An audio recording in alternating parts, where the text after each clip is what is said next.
Thank you for joining us again and welcome back to our channel. If you are joining for the first time, I appreciate your time as always. It is important to know that the continent of Africa is experiencing some incredible challenges with regards to its internal issues. The country of the Democratic Republic of the Congo is one of the wealthiest countries in the world. But the current situation in the DRC is very pathetic, so to point out. It is important that the country of Rwanda and the country of the Democratic Republic of the Congo should actually look on ways to resolve the current challenges. The temperatures are really high across the continent of Africa, and the geopolitical partners are observing from around the world. I feel that the continent of Africa and this particular region is distracted. If we look at the growth and development across the region, with internal conflicts in the DRC Congo at the moment, and with a lot of internal challenges and foreign interference from a number of areas, we've seen how foreign fighters and also missionaries being taken out from that country of the DRC Congo. What's important at the moment is how peace can be driven to this nation. The DRC needs peace at this particular time. The continent of Africa needs some stability in this region. And what we are looking for at this moment is leadership. If we, the continent of Africa, cannot refocus our strategy to resolve and silence the guns in a lot of other very important areas, the different meetings at AU and a whole lot of international events that are taking place with regards to this particular conflict. I think that the powers, I commend Angola and other Kenya and the rest, other regional partners that have engaged Rwanda and also the country of the DRC. It is vital for the continent of Africa to recognize that it is at a crossroad at the moment, considering the transformation in the geopolitical partners across the pond. The current challenges in the Sahel, Sudan, the Cameroons, and across the entire continent of Africa, considering the changes that we are experiencing at the moment from one of the world's leading superpower. It is important that Africa take the center stage with regards to solving its own problem. I hear this story of African solutions for African problem. I would really want to see that African solutions and African problem be solved by the continent of Africa at this time. Because if Africa does not demonstrate leadership at this moment, it will be laughed at with regards to the geopolitical partners from around the world. That's the reason why the current president of the country of the Democratic Republic of the Congo, Mr. Tshisekedi, has come out clear and accepted the unity government to see how the country can galvanize and move forward, which is one of the best things to do at this particular time. Peace is what the continent of Africa needs at this particular time. Meanwhile, President Félix Tshisekedi is set to launch a unity government. That's according to his spokesperson, Zina Salama. Tshisekedi is facing domestic pressure over his handling of an offensive by M23 rebels in the country's volatile east. Opposition figure Hervé Diakeze has criticized the yet-to-be formalized move to form a unity government, accusing Tshisekedi of poor leadership he says caused the crisis in eastern DRC. There are also reports of hundreds of Congolese police switching to the M23 rebel side in Bukavu. The police, wearing brand new uniforms and black berets, were told they would leave for a few days of training and come back to support the M23. Around 1,800 police officers have surrendered for the retraining, with a further 500 more due to do so. That's according to Lawrence Kanyuka, a spokesperson for the AFC Rebel Alliance that includes the M23. With that report, here is CGTN's Chris Ochamringa.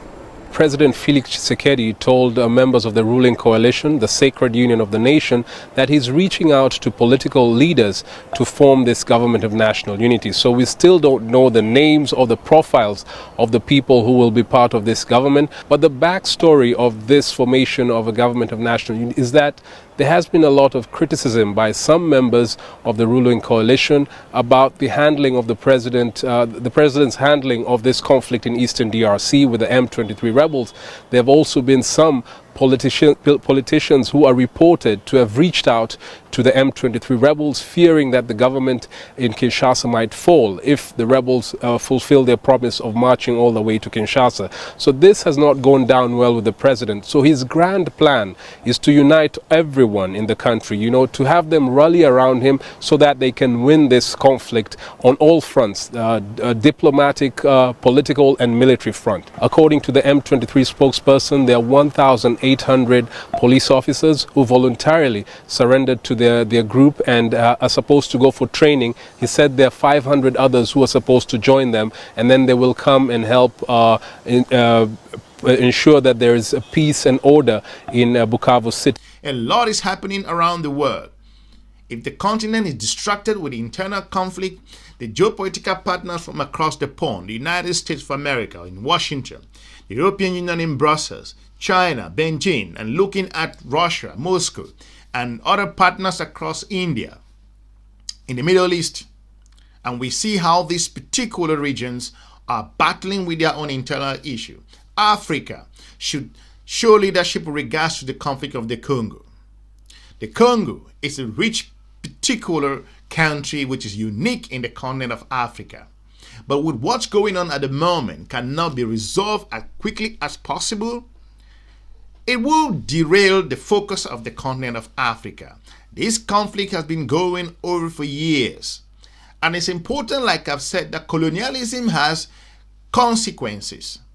Africa should sit up. I think Congo's conflict, Rwanda and the DRC, it's an important time that these two countries continue to understand. We've seen the disastrous death of South African soldiers and this particular region.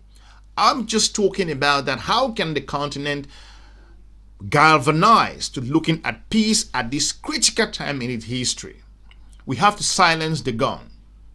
It is important for the continent of Africa to pick into those issues, and we put the egos aside to drive the very important peace that this region needs at the moment.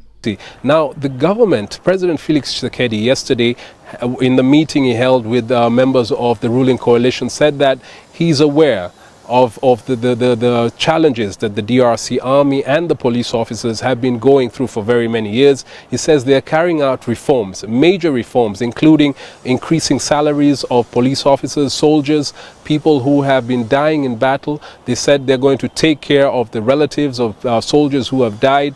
So he's basically telling the people in the security services that he's aware of the challenges the country is facing, but there's something that they're doing and they're going to do it soon.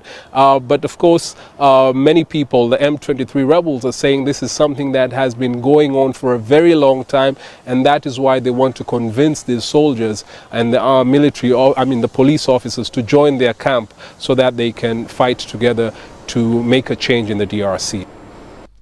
The internal challenges at some point have to come to an end.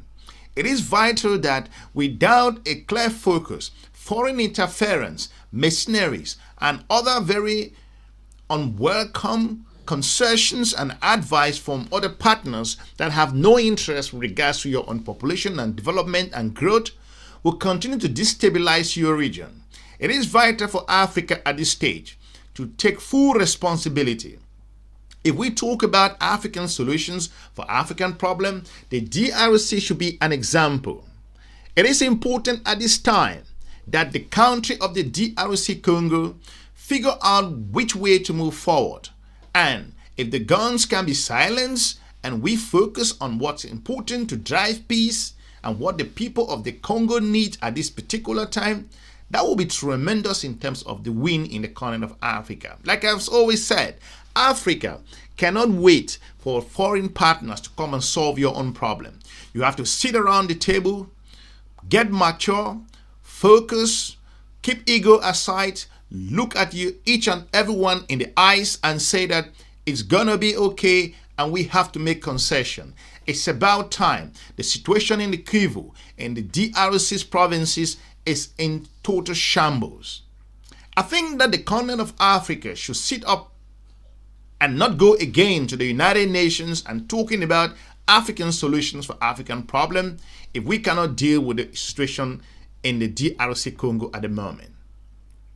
Let me know in the comment section what you think in regards to the current challenges that's going on in the DRC Congo and why the current president of the DRC has taken this initiative to talk about a unity government and figure out a solution to silence the gun in the particular country of the continent of Africa. I will be looking forward to meeting you soon in our next episode. These are critical times in Africa's history, and the geopolitical partners are observing from an angle those who have interest and those that do not have any interest in regards to your development and growth. Your minerals, to an extent, is what a lot of these partners are observing or are eyeing. But if you can get your house together, it will be catastrophic in terms of your global engagement. I will be looking forward to meeting you soon in our next episode. Have a good day. Bye-bye.